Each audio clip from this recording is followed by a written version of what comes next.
Okay, so I know this is the part where I usually come in and tell you what the new name of the podcast is going to be forever and always. But we don't have time for those kind of shenanigans this time. We have something very important going on. Natalie Keller Reinert came by to talk to us about the eventing series and about other projects that are going on. And it was awesome, and we're going to share it with you now. So here we go. Hey, everybody. We're here with Natalie Keller Reinert, the author of the eventing series. We finally get to talk to the person who wrote the books that we've been reading for a while. How are you today? I'm doing great. Thank you so much for having me. We are so excited. We've been reading these books for, I don't know, quite some time now. We actually just finished Flight a week or two ago, and we've had a ton of fun with it, and we can't wait to read more. But why don't we start by having you tell us a little bit about yourself?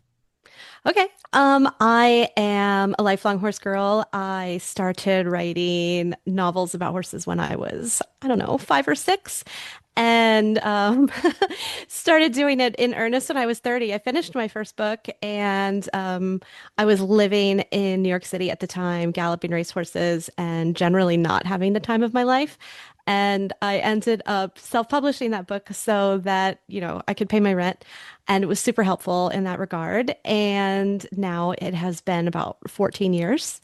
And I'm still writing characters all in that same universe that started with that first one that I wrote when I was 30. And kind of gone full circle. I've done lots of different things. And now I'm back on the farm, got horses, just playing as hard as I can with my horses and writing books as fast as I can because the demand is there. It's fantastic. Now, Yeah. I've been told you also do a podcast? Yeah, I do a podcast with Heather Wallace, who kind of rose to blog fame with The Timid Rider and her book, Confessions of a Timid Rider. And she and I met at either an equine affair or a Horse World Expo and hit it off real hard and decided to do a really lighthearted comedic podcast. It's called Adulting with Horses. That's fantastic. That's awesome. Yeah, we have a lot of fun. We try to just put the amateur experience in perspective. We're both way too busy to be even moderately competitive. Uh, she comes from she's like a body worker and a saddle fitter, and she's constantly running around working on other people's horses, barely has time for her own. And I get these crazy deadlines, and even though my horse is just outside, like sometimes it's all I can do to wave out the window at him.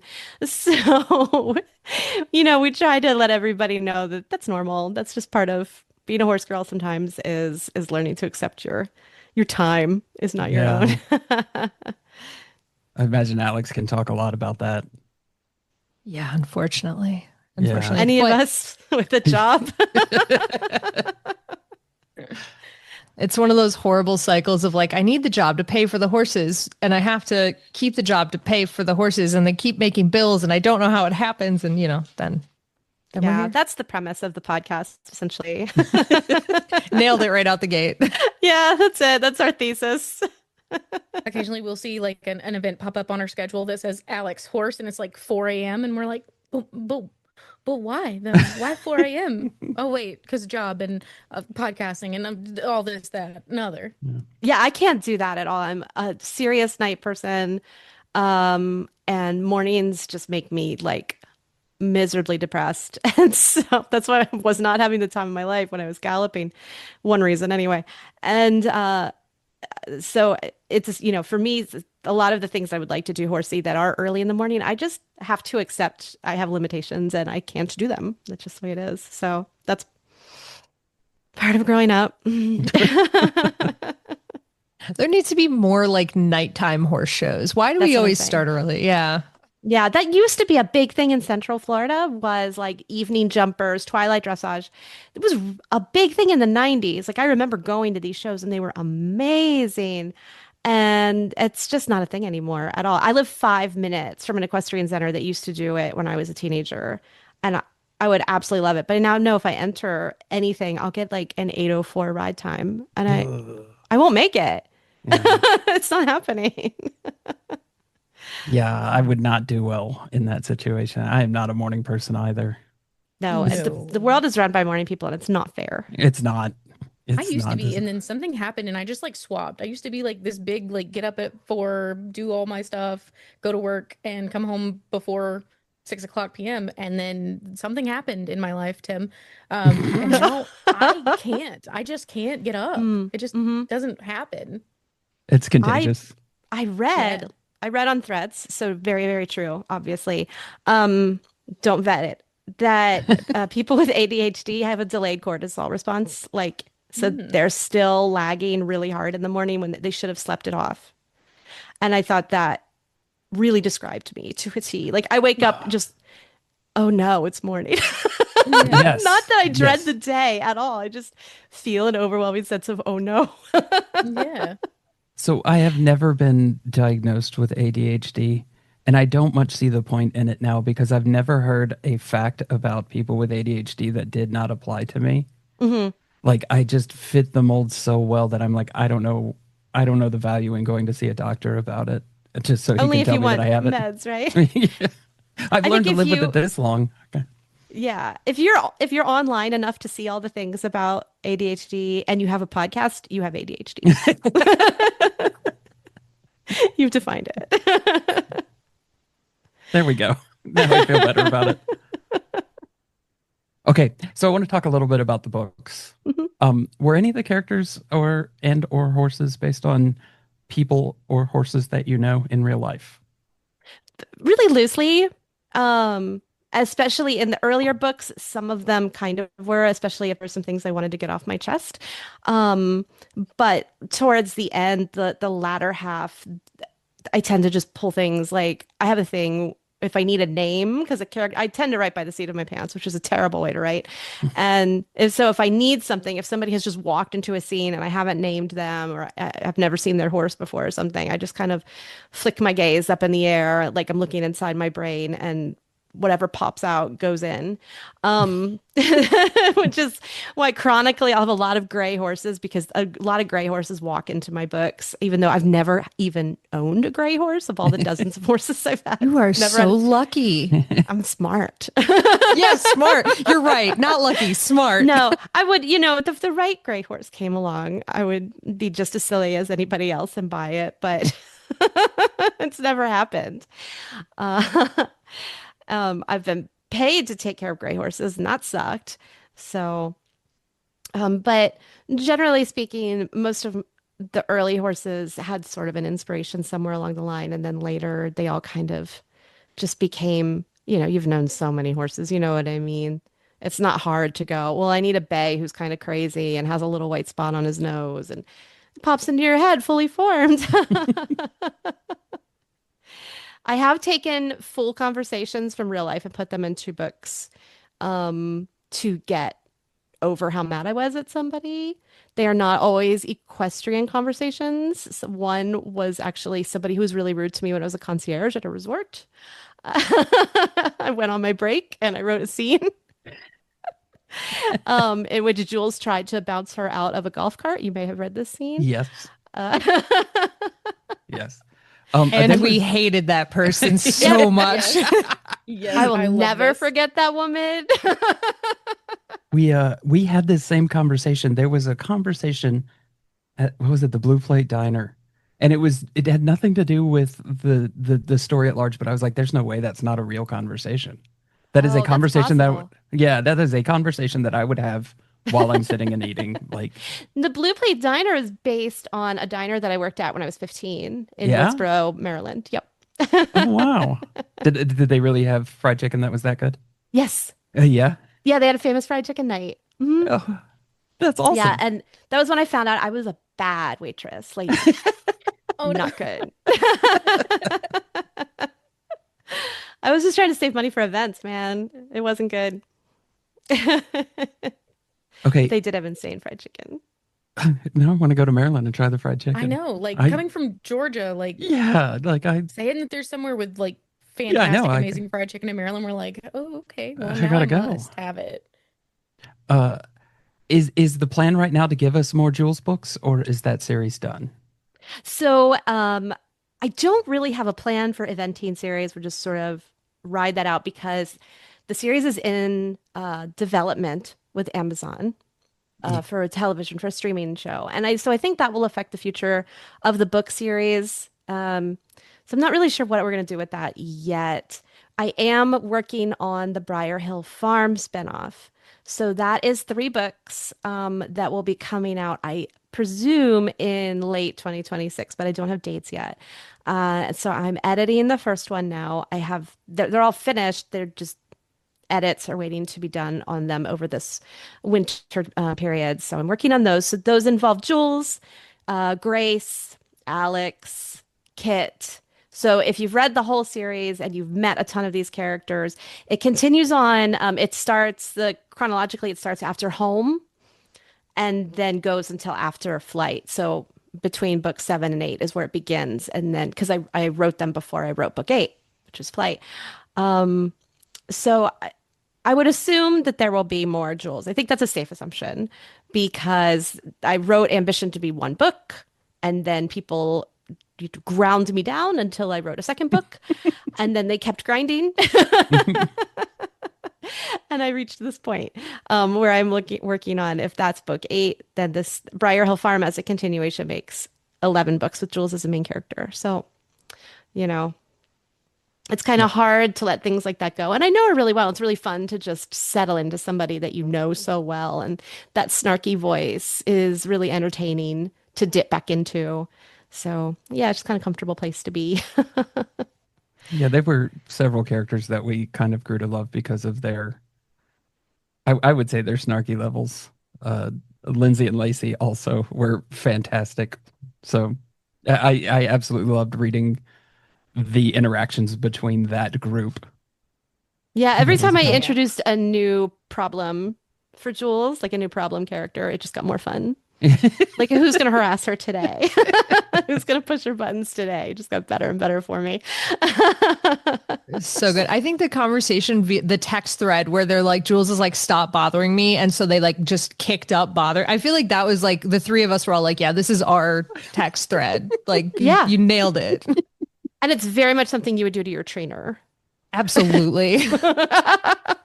Which is basically Alex. Alex is pretty much my trainer. Don't put that on me. Hey man, you're the person who got Tim on a horse originally. You Yep. got me back on a horse. Mm-hmm. You're kind of our trainer. Mm-hmm. That's really impressive. So, I mean, I would accept it. What can you do? I guess accept it. I mean, not a good trainer. I mean, Jenna did. We had an unexpected dismount also. So we've run the gamut of. Okay.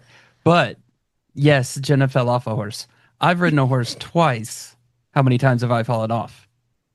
0 as far as I know. Yep. 100% success rate. Spook. It was great. Yeah. I think it's important to fall off once every 3 years. So, Oh no, You know, I think this I'm was- due this then. has been 20 When- years. So uh-oh. Because when you do it, then you don't have to worry about it again for a while. You can feel that gap growing when it's been a bit. And you're like, ooh, I took a really hard fall in July. I'm good to go now. There was a gap growing. So I'm terrified now of the next time I get on a horse because Alex is going to make me fall off because Natalie said I had to. no. This is the I don't person make the who rules.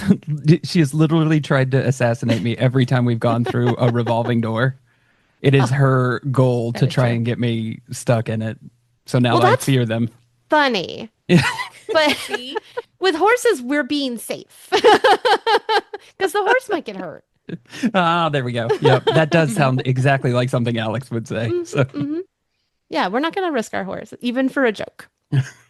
okay, so you mentioned the TV show. This is something that we've been waiting out about and fan casting several times.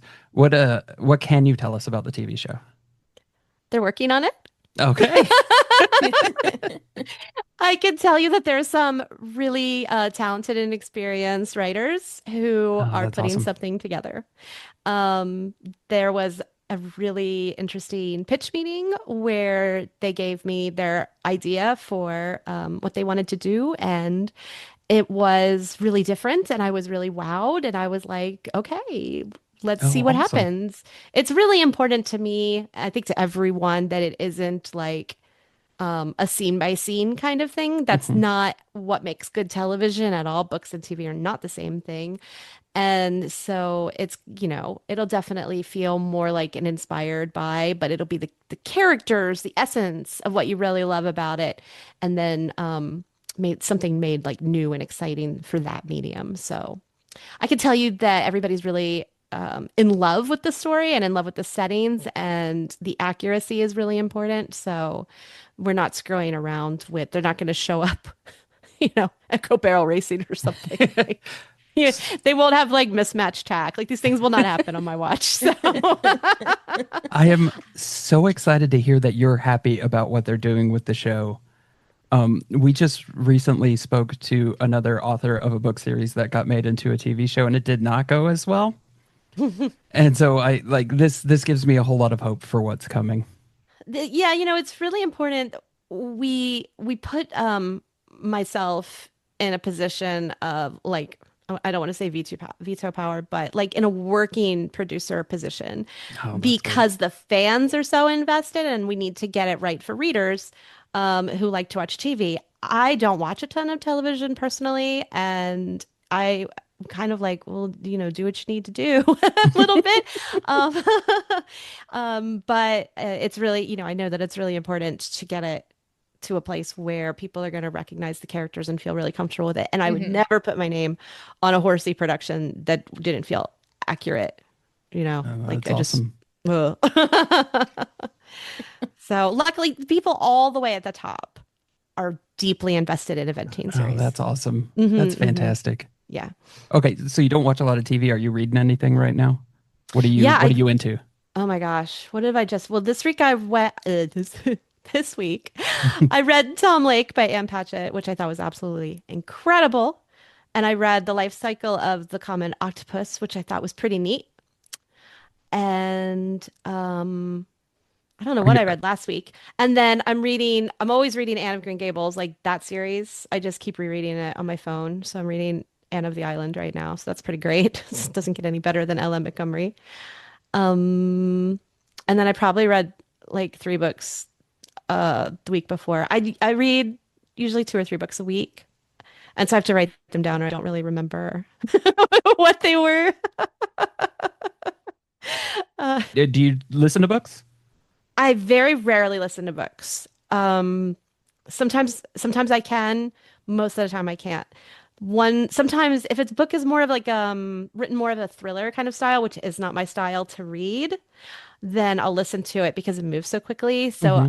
I listened to this year I listened to like Girls and Their Horses by Eliza Jane Brazier, which is kind of a thriller and it's set in like SoCal hunters, which is a really interesting like A circuit kind of stable situation. And it was pretty good, but I read a few chapters of my Kindle and I was going, I don't know if I like this book. And then I listened to it and I could not stop listening to it. Yeah. So it really depends on the book for me, if I can get into it. I listen to so many podcasts, and I think part of it is I like to have space for my brain to wander. Yeah.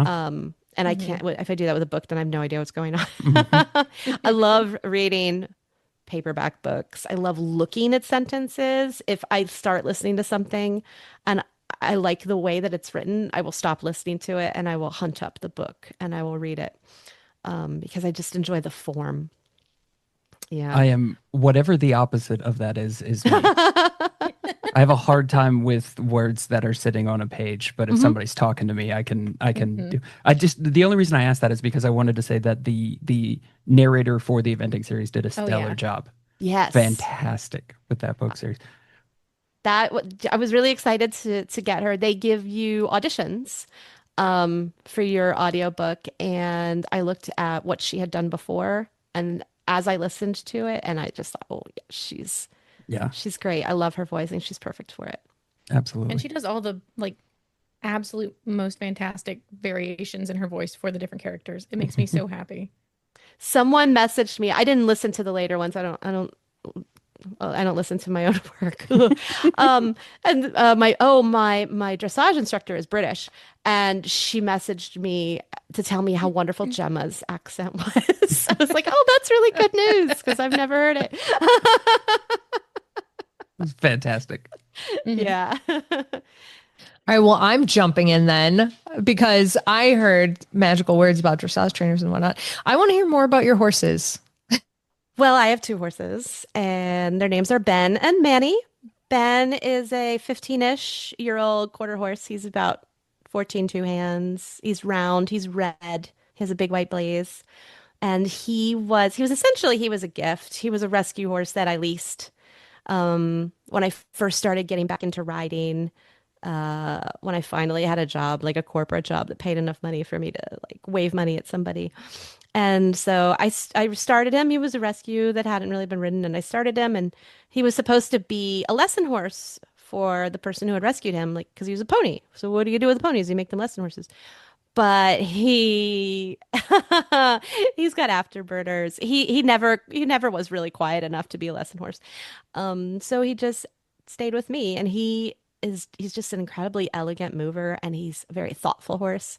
So it's kind of like the key to his brain was lateral work and just, you know, um, challenging him to figure out like, oh, you can move on three tracks. Oh, you can be pointed away from the direction you're going in. He loves that.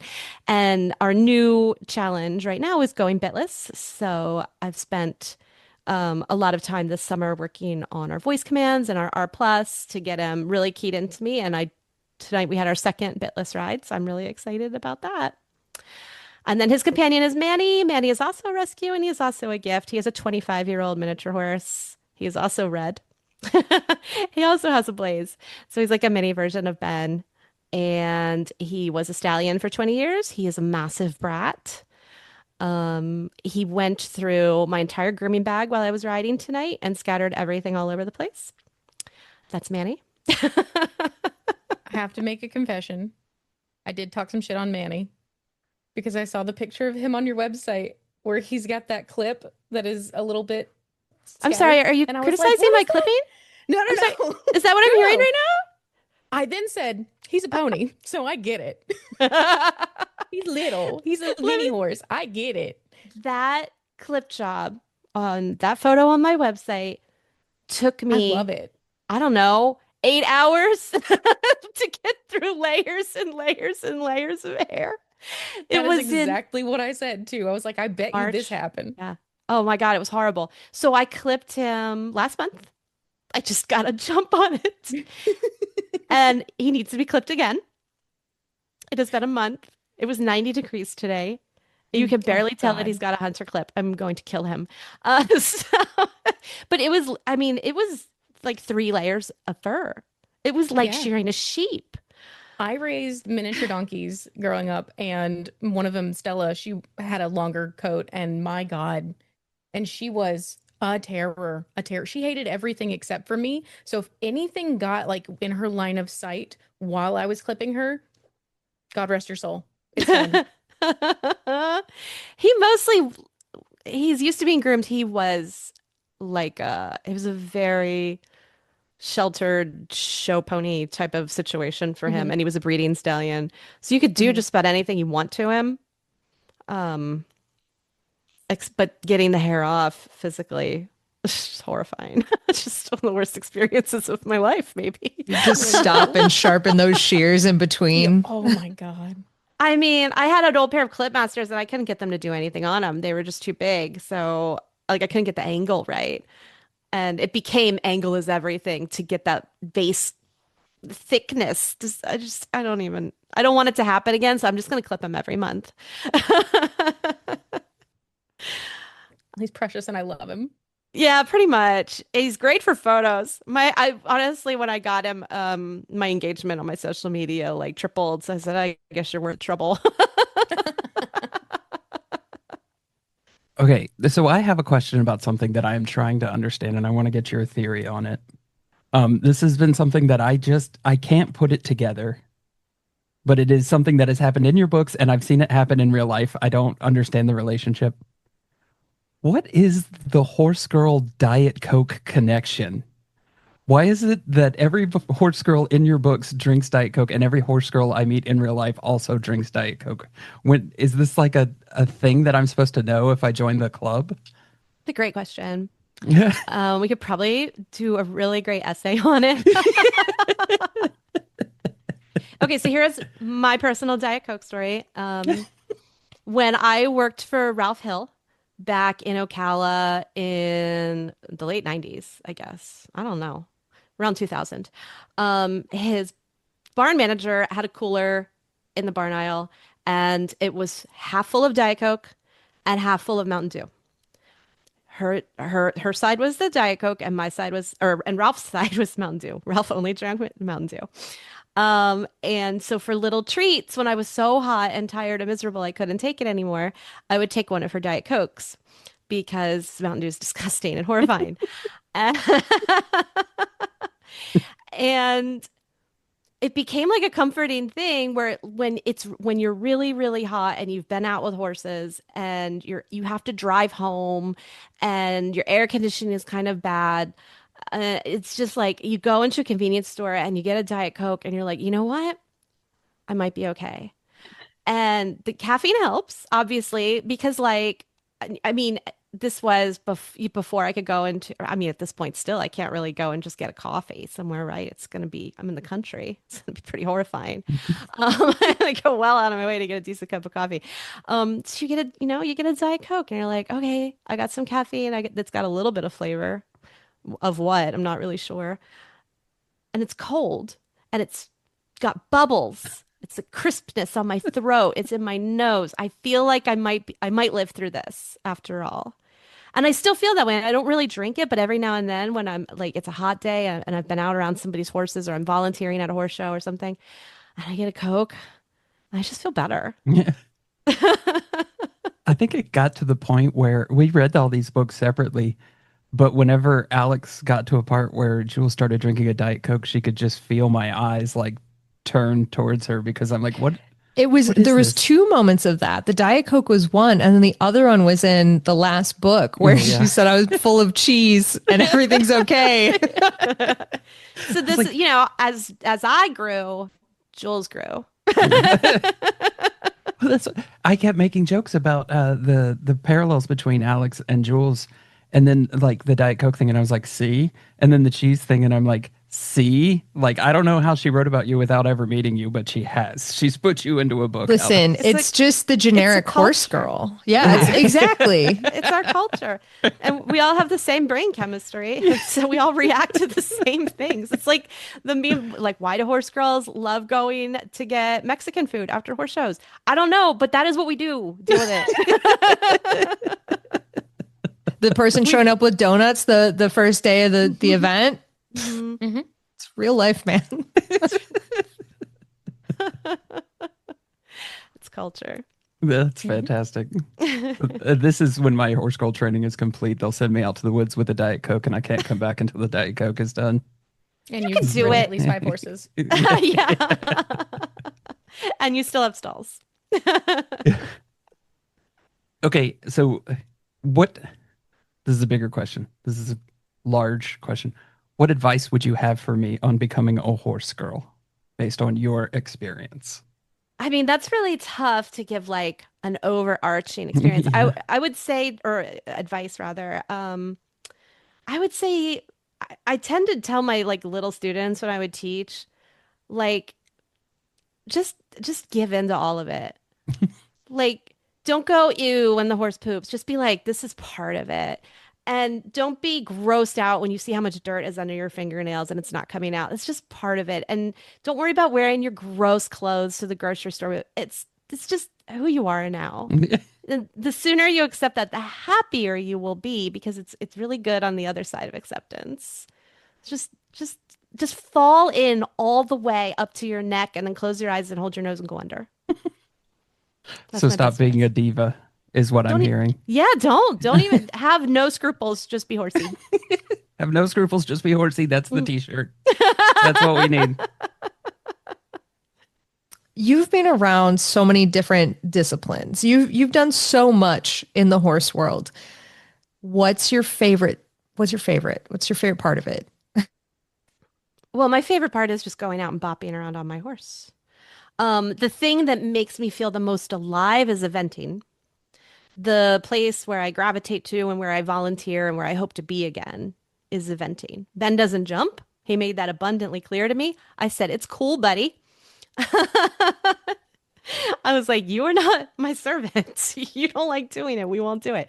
So that was fine. So we focused on dressage and I'm just focusing on figuring out what's the closest to my horse I can possibly be. And I think that's a really interesting journey.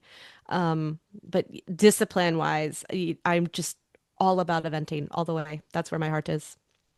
Um, I think that the things that are done there are so at the upper levels, we try to be as pro horse as possible. I think more so than any other discipline, just my personal opinion. I love that. That's what drew me into, honestly, was just how much of it is pro horse. And like I started hunter jumper and then flipped over Mhm. to eventing. And so I love the swap. Yeah, yeah. I grew Mhm. up riding hunters, and then I moved into eventing when I was a teenager. And there was just no looking back. I tried out, I went and galloped and stuff because those are things that were important to me that I'd always wanted to do. And I learned about breeding, and then I did mounted police work because I was in New York and that was my option. And I try not to say no to opportunity, so that's why I've tried a lot of different disciplines. But yeah, eventing is the one for me. That's so good. It's so fun too to say, like, because I've done a mounted police clinic. I haven't done that. I haven't done racing, but I've done trick riding. I've done saddle seat. I've done some other stuff. And it's so fun to just, you might hate it, but it's so fun to try it. Yeah. Yeah. And, at a certain point, trying something instead of focusing all of your efforts on getting really competitively good at one thing, you'll just have more experience in life in general. And at the end of the day, I still haven't done so many things. I haven't done side saddle. I haven't done mounted archery. Like there are all these things that I really want to try. So I just, I gotta keep my eyes open for opportunity and hopefully it won't be too early in the morning so I can go try it out.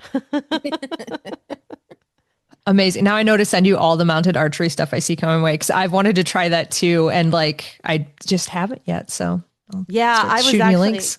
going to go to a clinic last winter, and then I think I've just been really bogged down with the number of books I have to. And so adding anything to my calendar sometimes just makes me absolutely insane and I cancel everything. So I did not go to that particular one someday.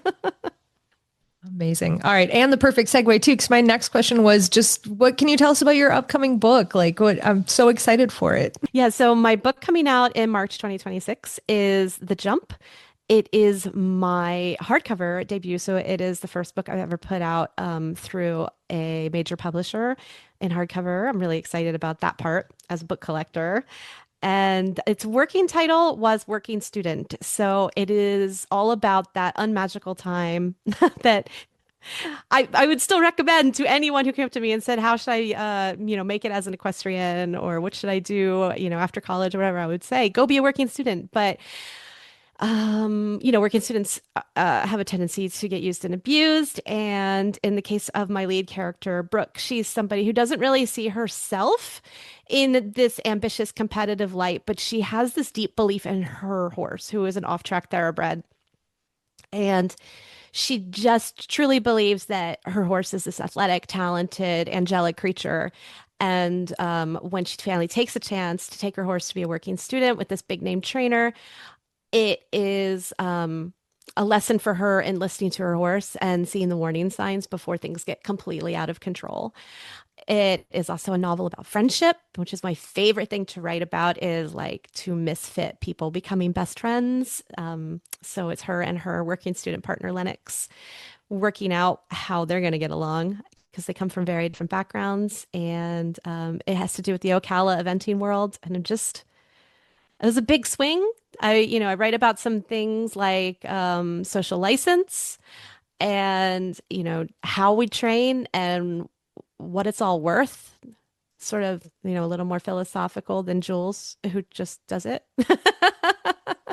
But Jules didn't have any abuse allegations, and maybe some of the trainers in this book do. So I think it will be maybe challenging for some people, but I think all in all, people will really see like the value of vetting and taking care of our horses and our professional trainers and all that kind of thing. So yeah, so I'm just thrilled. I just can't wait for people to read it.